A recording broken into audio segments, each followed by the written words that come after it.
नमस्कार प्यारे दोस्तों, राज कोचिंग क्लासेस बानसूर के ऑनलाइन प्लेटफॉर्म में आप सबका स्वागत करता हूं। मैं हूं आपके साथ अनिल चौधरी।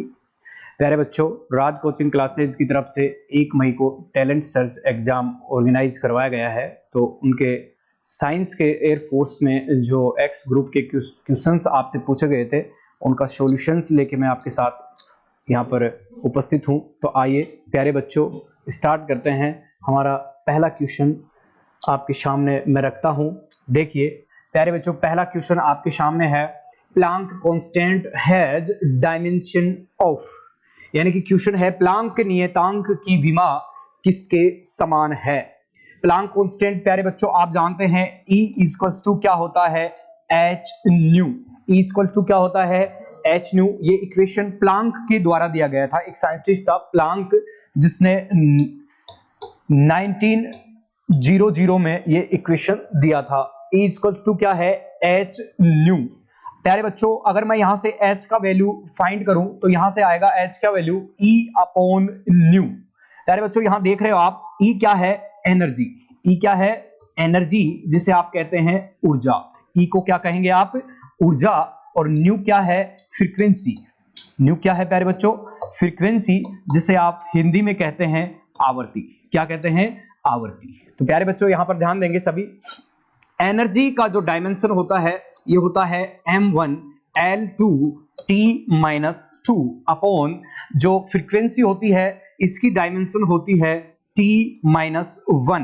प्यारे बच्चों अगर मैं इसको ऊपर लेके जाऊंगा तो ये माइनस की जो यहाँ पर पावर है ये प्लस की हो जाएगी, और इस प्रकार से हमें विमा प्राप्त होगी m1 L2 T-1। यस प्यारे बच्चों, ये जो डायमेंशन है ये किसकी डायमेंशन आई आपके सामने, H, जिसे हम कहते हैं प्लांक कांस्टेंट। ये है आपकी प्लांक कांस्टेंट की विमा। लेकिन क्वेश्चन में प्यारे बच्चों पूछ रहा है प्लांक नियतांक की विमा किसके बराबर है, यानी कि इसमें कौन है एक दूसरी ऐसी क्वांटिटी जिसका डायमेंशन इक्वल है किसके, H के इक्वल है। तो प्यारे बच्चों एक बार मैं नजर फरमाना चाहता हूं आपकी, यहां पर देखिए कोणीय संवेग, एंगुलर मोमेंटम। एंगुलर मोमेंटम प्यारे बच्चों, एंगुलर मोमेंटम का फार्मूला क्या होता है, L equals to mvr।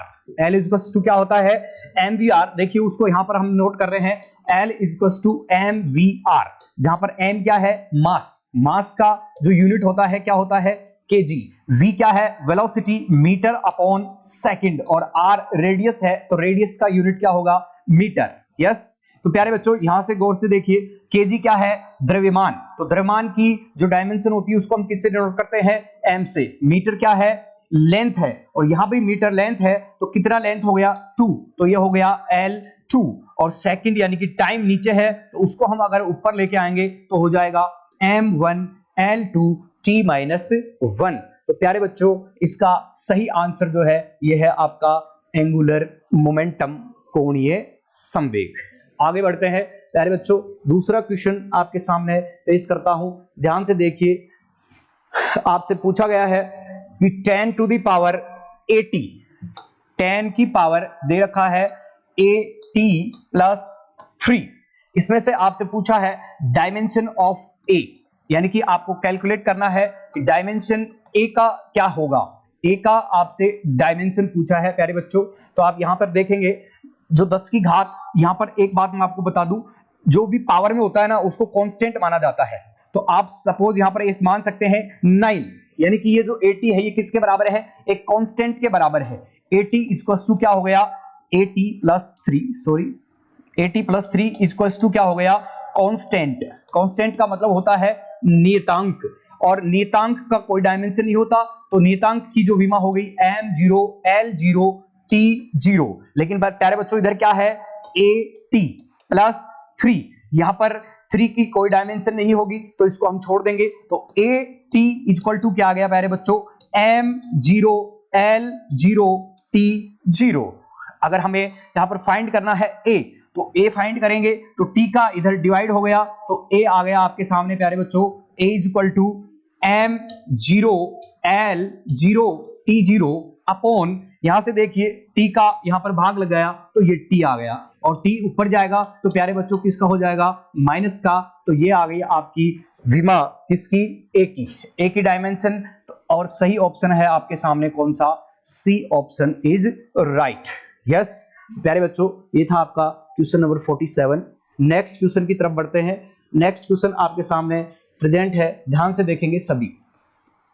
Force F vector 5i cap plus 3j cap Newton is applied over a particle which displaced it from its origin to the point r equals to 2i plus 1j cap meters. The work done on the particle is। Option आपके सामने है, देखिए हिंदी में translate करते हैं। एक कण पर F बल की वैल्यू दे रखी है 5i cap plus 3j cap, Newton बल लगाया जाता है और उसे वहां से r equal to 2i cap plus 1j cap metre दूरी तक डिस्प्लेस किया जाता है, विस्थापित किया जाता है। तो आपसे पूछ रहा है कि टोटल वर्क डन कितना काम किया गया है। तो प्यारे बच्चों मैं आपको बता दूं, W यानी कि वर्क का फार्मूला क्या होता है, W equals to F dot S होता है। यस, और अगर आप डॉट को यहां से रिप्लेस करेंगे तो W बराबर Fs कोस थीटा, लेकिन थीटा दे नहीं रखा है तो हम यहां पर कौन सा फार्मूला यूज करेंगे, W equals to F dot S। Yes प्यारे बच्चों, F का वैल्यू कितना दिया हुआ है आपके सामने है, F का वैल्यू ये रहा, तो F का वैल्यू यहां पुट करेंगे 5i cap plus 3j cap dot. प्यारे बच्चों R का वैल्यू आपको दिया हुआ है, देखो आपको यहां पर जो डिस्प्लेसमेंट है उसको आप S से भी लिख सकते हो, आप चाहो तो इसको ऐसे लिख सकते हो, W equals to F dot R। Yes, तो कोई इश्यू नहीं है, तो यहां पर आप डॉट करेंगे, R का वैल्यू यहां पर पुट कर देंगे 2i cap plus 1j cap. Yes, तो प्यारे बच्चों हमें डॉट प्रोडक्ट करना है, तो I का I से डॉट होगा और J का J से, तो 5 इंटू 2 कितना है प्यारे बच्चों 10, I का I से डॉट होगा तो 1 हो गया। यस, तो प्लस 3 डॉट 1 यानी कि कितना आया 3, तो प्यारे बच्चों टोटल कितना हुआ 13। और इसका आगे देखो कार्य जो होता है, कार्य इसका जो यूनिट होती है आप सबको पता है जूल होती है, तो आपके सामने उत्तर आ गया है, तो इसका सही आंसर है प्लस 13 जूल। यस प्यारे बच्चों, ये था आपका क्वेश्चन नंबर 48। आगे अगले क्वेश्चन पे चलते हैं। नेक्स्ट क्वेश्चन आपके सामने दिया हुआ है कि 50 केजी का एक व्यक्ति, यानी कि एक व्यक्ति है जिसका वजन कितना है 50 केजी है। यस, अपने सिर पर 20 किलो भार के साथ प्रत्येक 100 सेंटीमीटर ऊंचाई की 20 सीढ़ियां चढ़ता है। यदि लिया गया कुल समय 5 मिनट हो तो उस आदमी ने टोटल कितनी शक्ति खर्च की है। देखिए प्यारे बच्चों, क्वेश्चन दिया हुआ है कि 50 kg man with 20 kg load on his head climbs up to 20 steps of 100 centimetre height each. If total taken time is climbing is 5 minutes, power expended by the person will be. आपसे पूछ रहा है कि आदमी ने total कितना energy खर्च किया है, कितना एनर्जी उसने कितना पावर एक्सपेंड कर दिया। तो आपसे पावर पूछा है। तो प्यारे बच्चों मैं आपको बताऊं, देखिए पावर यानी कि पावर का एक फॉर्मूला ये होता है कि पावर इक्वल्स टू होता है mgh upon t। Yes, mgh क्या है यहाँ पर पोटेंशियल एनर्जी है, क्या पोटेंशियल एनर्जी, और t क्या है टाइम। यस, तो प्यारे बच्चों रखिए यहां पर m का वैल्यू देखो।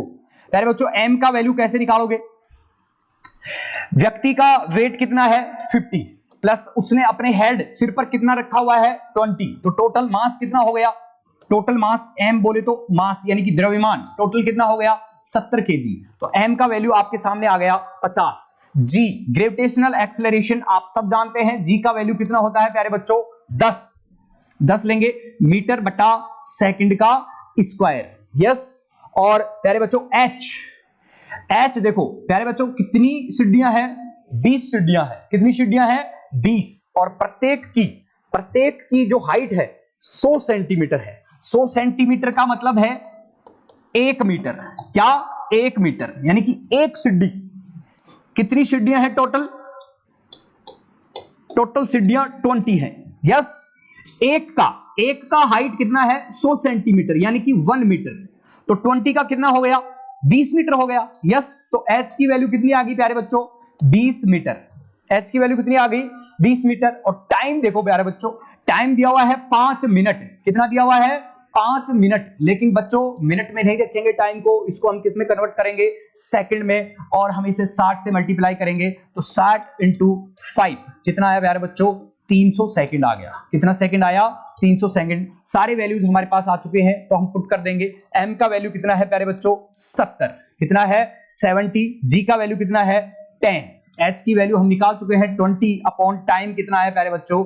300 सेकंड। और पावर हम यहां से कैलकुलेट कर लेंगे, और जब हम कैलकुलेट करेंगे तो प्यारे बच्चों जीरो से एक बार जीरो कैंसिल हो गया, इस जीरो से ये जीरो कैंसिल हो गया, तो कितना आया प्यारे बच्चों? 140 बाई 3। और जब आप इसे कैलकुलेट करेंगे तो प्यारे बच्चों 47 जूल अपॉन सेकंड।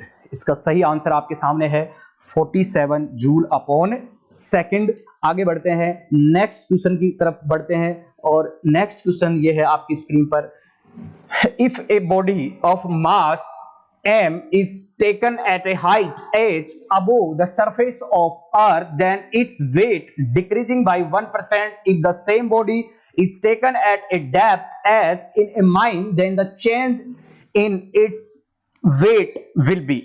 yes, प्यारे बच्चों देखिए क्वेश्चन क्या है कि m द्रव्यमान की एक वस्तु को पृथ्वी की सतह से h ऊंचाई पर ले जाया जाता है। क्वेश्चन को समझ रहे हैं आप? एक वस्तु है जिसका द्रव्यमान कितना है? m है, और उसे अर्थ सरफेस से, ये अर्थ है, यहां से किस तरफ ले जाया जा रहा है? ऊपर की ओर ले जाया जा रहा है। किस तरफ ले जाया जा रहा है प्यारे बच्चों? ऊपर की ओर ले जाया जा रहा है। तो ध्यान दीजिए क्वेश्चन में क्या लिखा हुआ है? h ऊंचाई पर ले जाने पर, h ऊंचाई पर ले जाने पर भार में 1% की क्या हो गई? कमी हो गई। 1% की क्या हो गई? कमी। यदि वस्तु को खान में अब की बार हम ऊंचाई पर ना ले जाकर उस ऑब्जेक्ट को, वस्तु को डेप्थ में लेके जाएं, डेप्थ का मतलब होता है प्यारे बच्चों गहराई में लेके जाएं। किस में लेके जाएं? गहराई में। तो भार में क्या चेंज आएगा? तो प्यारे बच्चों इसके लिए मैं आपको एक चीज बता देना चाहता हूं। अगर आप सरफेस से, अर्थ सरफेस से हाइट यानी कि अपवर्ड, ऊपर की ओर जा रहे हैं, तो जैसे ही आप 32 किलोमीटर जाएंगे, कितना किलोमीटर जाएंगे? 32 किलोमीटर, तो आपका जो वेट है वो 1% क्या कर जाएगा? डिक्रीज कर जाएगा। 1% क्या कर जाएगा? डिक्रीज कर जाएगा। और यदि आप अर्थ में डेप्थ की नीचे की ओर जाएंगे, तो अगर आप 64 किलोमीटर, कितना किलोमीटर? 64 किलोमीटर डेप्थ में जाएंगे, तो आपका भार 1% क्या कर जाएगा? डिक्रीज कर जाएगा। तो प्यारे बच्चों यहां पर आपसे क्या पूछा है कि 1% कब डिक्रीज करेगा? इसका मतलब ये इसका दुगना है, तो इसका आधा करेंगे हम। तो आधा करेंगे तो एक का आधा कितना हो गया? 0.5%। तो 0.5% इसका सही आंसर है। यस प्यारे बच्चों आगे बढ़ते हैं नेक्स्ट क्वेश्चन की तरफ। नेक्स्ट क्वेश्चन आपके सामने ये रहा। Uranium, the number of electrons in uranium 235 nuclei is. आपसे पूछा है कि यूरेनियम 235, यूरेनियम 235 में इलेक्ट्रॉन की संख्या ज्ञात करें कि कितने इलेक्ट्रॉन हैं।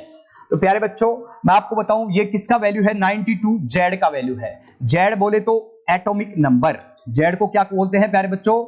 Atomic number. एटॉमिक नंबर का मतलब क्या होता है? एटम, एटम का मतलब होता है परमाणु, और नंबर का मतलब होता है क्रमांक। तो एटॉमिक नंबर का मतलब क्या हो गया? परमाणु क्रमांक। प्यारे बच्चों जितना परमाणु क्रमांक होता है उतने ही क्या होते हैं? इलेक्ट्रॉन, और उतने ही क्या होते हैं? प्रोटॉन होते हैं। तो प्यारे बच्चों आपको समझ में आया परमाणु क्रमांक कितना है? 92। तो इलेक्ट्रॉन भी कितने होंगे? 92 ही होंगे। यस नेक्स्ट क्वेश्चन आगे बढ़ते हैं। अगला क्वेश्चन ये रहा। two charges each of 1 coulomb are at a distance 1 kilometer apart. The force between them is। आपसे पूछा है कि दो प्रत्येक 1 कूलाम आवेशों को 1 किलोमीटर की दूरी पर रखने से उनके मध्य लगने वाला बल कितना होगा। मेरा कहने का मतलब है कि दो आवेश हैं, एक आवेश जिसको हमने माना Q1 और दूसरा आवेश माना क्या बच्चों? Q2। Yes okay. तो ध्यान दीजिए यहां पर क्वेश्चन क्या कह रहा है। ये भी एक कूलाम का आवेश है और ये भी एक कूलाम का, लेकिन इनके बीच का जो डिस्टेंस है प्यारे बच्चों वो कितना दिया हुआ है क्वेश्चन में, देखिए 1 किलोमीटर दे रखा है। कितना दे रखा है? 1 किलोमीटर। 1 किलोमीटर का मतलब है कितना? 1000 मीटर। 1 किलोमीटर में कितने मीटर होते हैं? 1000 मीटर। यस। अब आप सबको पता है प्यारे बच्चों, कूलाम के अनुसार दो आवेशों के बीच लगने वाला फोर्स कैसे कैलकुलेट करेंगे? फोर्स बिटवीन टू चार्जेस के Q1 Q2 upon R square. Yes, के क्या है?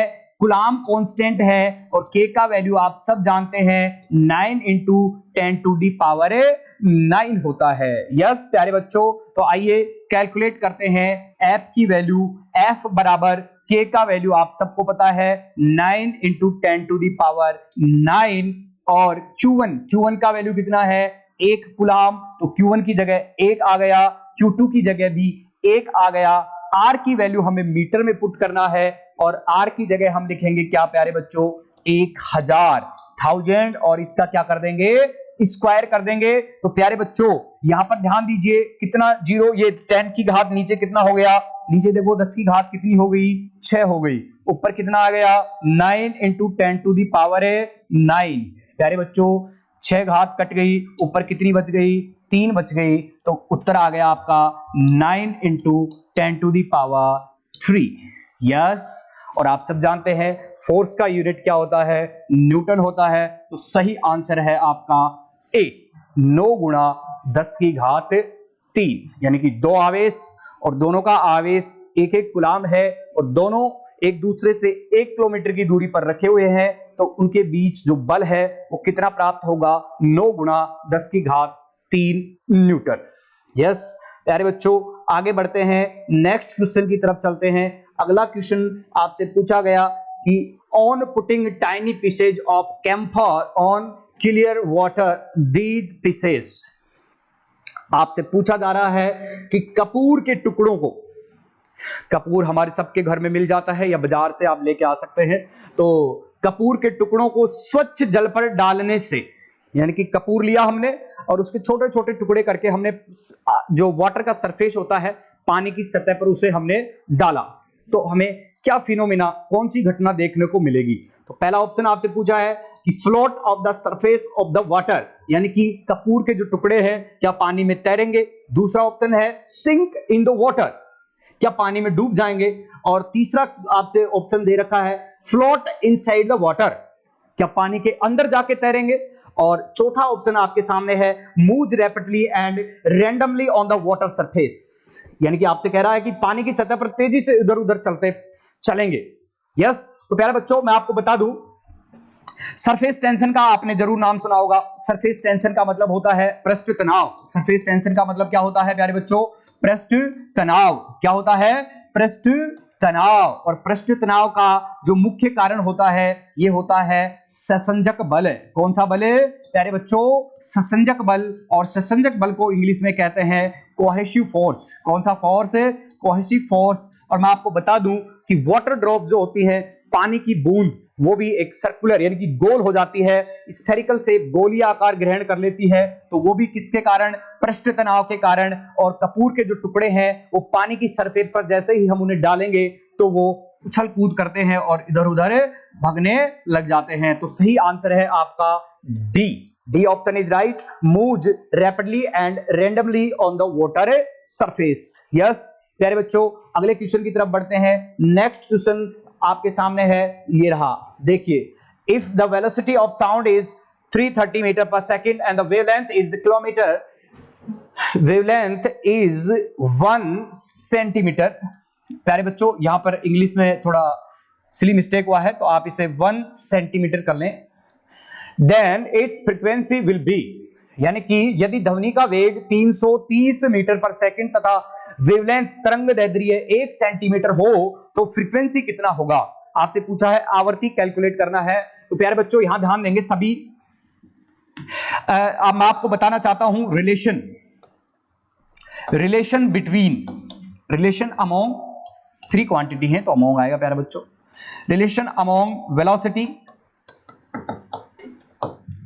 Frequency and wavelength. प्यारे बच्चों, रिलेशन का मतलब होता है संबंध, यानी कि वेलोसिटी का मतलब होता है वेग, फ्रीक्वेंसी का मतलब होता है आवर्ती, और प्यारे बच्चों वेवलेंथ का मतलब होता है तरंगदैर्ध्य या तरंग लंबाई। इन तीनों में एक रिलेशन होता है। तो प्यारे बच्चों वो रिलेशन आप सबको याद होना चाहिए। वी सी इक्वल्स टू क्या होता है, एन लैम्बडा, या वी लिखो या सी लिखो। वी इक्वल्स टू क्या होता है, एन लैम्बडा, या फिर वी लिख दो चलो सी की जगह। यस, तो प्यारे बच्चों एन क्या है, यहां पर फ्रीक्वेंसी है। एन क्या है, फ्रीक्वेंसी। लैम्बडा क्या है, वेवलेंथ। लैम्बडा क्या है, वेवलेंथ है। और v क्या है, वेलोसिटी यानी कि वेग है। यस, और n क्या है प्यारे बच्चों, फ्रीक्वेंसी। n क्या है यहां पर, फ्रीक्वेंसी। अब आपसे पूछा क्या है, v इक्वल टू एन एम्बडा। आपसे पूछा है n का वैल्यू, आपसे किसका वैल्यू पूछा है, n का। तो n का वैल्यू निकालेंगे हम, तो v बराबर है n लैम्बडा। तो n की वैल्यू जब हम निकालेंगे तो v अपॉन लैम्बडा डिवाइड में चला गया, यानी कि नीचे आ गया लैम्बडा। यस, तो n की वैल्यू हम यहां से कैलकुलेट करेंगे। v का वैल्यू हमें दिया हुआ है 330। Yes, upon lambda.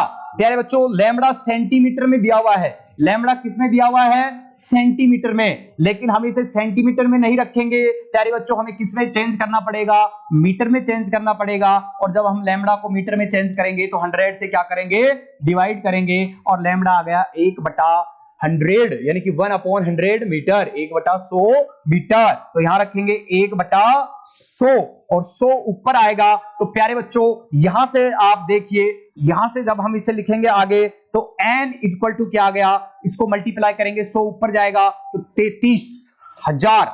यस, प्यारे बच्चों कितना आ गया, 33,000। और 33,000 को हम कैसे लिख सकते हैं, 33 और 30 है, तो 30 को हम क्या लिख सकते हैं, किलो। और फ्रीक्वेंसी का यूनिट क्या होता है प्यारे बच्चों, हर्ट्ज। तो इसका सही आंसर है 33 किलो हर्ट्ज। यस प्यारे बच्चों आगे बढ़ते हैं। नेक्स्ट क्वेश्चन आपकी स्क्रीन पर, ध्वनि की चाल न्यूनतम किसमें होती है, in which of the medium the speed of sound will be minimum. पहला ऑप्शन आपके सामने है वाटर, सेकंड ऑप्शन है एल्यूमिनियम, और थर्ड ऑप्शन है एयर और सल्फर डाई ऑक्साइड। यस प्यारे बच्चों मैं आपको बता दूं, सबसे तेज साउंड जो चलता है किसमें चलता है, एल्यूमिनियम में चलता है। और एल्यूमिनियम में साउंड की जो स्पीड होती है ये होती है 6420 मीटर प्रति सेकंड। यस, वेलोसिटी या स्पीड का जो यूनिट होता है मीटर अपॉन सेकंड होता है। तो प्यारे बच्चों मैं आपको बताऊं,